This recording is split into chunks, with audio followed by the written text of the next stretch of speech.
Mr. Kapur, how much of this, from your observer's eye sitting there in the US, is about personality, and how much about this is still about emotive issues like abortion, like immigration?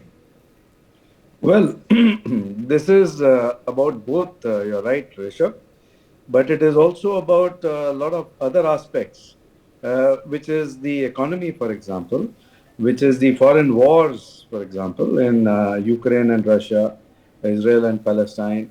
And it is about the, gas prices, about the grocery bills. So there are a lot of issues which are there in this election.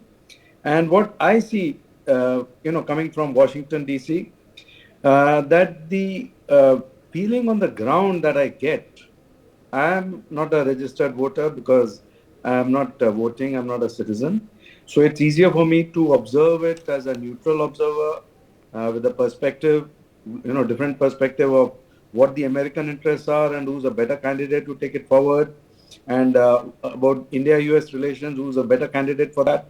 So from those perspectives, I see that Kamala Harris is currently moving ahead, and she has got a lot of support from a lot of different groups, which are not necessarily very positive for the U.S. geostrategic interests, because you have the woke element which is supporting her, you have the liberals who are supporting her, you have people like George Soros who are supporting her, you have the Islamists who are supporting her, you have a lot of such, the military industrial complex, for example, is supporting her. The amount of money that she is able to raise is far more than what But Donald then Trump you is have able to Elon raise. Musk on the other side giving away $1 million a day. Yes, and then you also, correct, but that is not as much as she is able to raise. And then you also have a lot of voter enthusiasm for Kamala Harris. I have seen a lot of people who are, very large numbers who are enrolling as volunteers for Kamala Harris.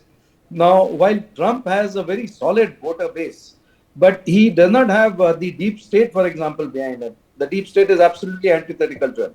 So, from all these perspectives, with so many of the vested interests, the mainstream media, for example, is very vastly in favor of Kamala Harris, and all news projections are very positive about Kamala Harris. But how can But they they be are more currently, for Kamala than Hillary? they, I mean, if you talk deep state, I mean, from a person sitting halfway across the globe, you would say the Clintons are as invested into that deep state as you could think of. So if they couldn't figure it out 8 years ago, what are they going to figure out now? well, now they have learned from those lessons. It's a very well-oiled machinery. I see the way they are able to sort of send out messages. So they are far ahead of the game in the mind games than the Republicans. The Republicans are still living maybe 10 years, a decade behind the Democrats. They are not able to cope with where the Democrats are today. So it is very difficult for them to really match up to the scale and content of what the Democrats are doing. The mainstream media is projecting, maybe correctly or maybe incorrectly, that it's an even race. I think it is rather incorrect, because they are trying to tell the Trump supporters that your guy is winning, so you don't have to really worry about it. Even if you don't go out, like they did with Modi, saying that he'll get upwards of 350. There was hardly any mainstream Western media which didn't project that Modi will get more than 350 votes, and all the time it was leading towards a very different impact and impression on the voters' minds.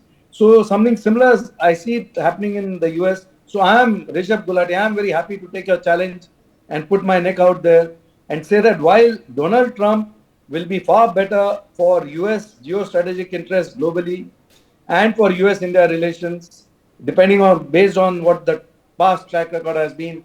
But currently, Kamala Harris is far ahead of Donald Trump in terms of Okay, so where the you're country calling it stands for support. Kamala Harris, all right. There were many people who called it for Trump last, 8 years ago, and he did indeed win, even though he was behind in all the polls till the last minute. But let me ask you the obvious question, right?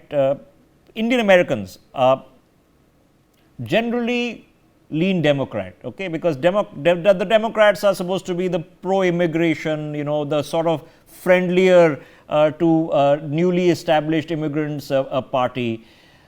Here you have Kamala Harris, who, as we know, is of at least part Indian American descent. So why shouldn't Indians be excited about having Kamala Harris in the lead? the excitement and enthusiasm amongst the Indian Americans is very, very low. While the Indian Americans are contributing very substantial sums of money, and a large part of that is going to Kamala Harris and Democrats, and not as much is going to the Republicans. For more such videos, subscribe to the NewsX YouTube channel, hit the bell icon.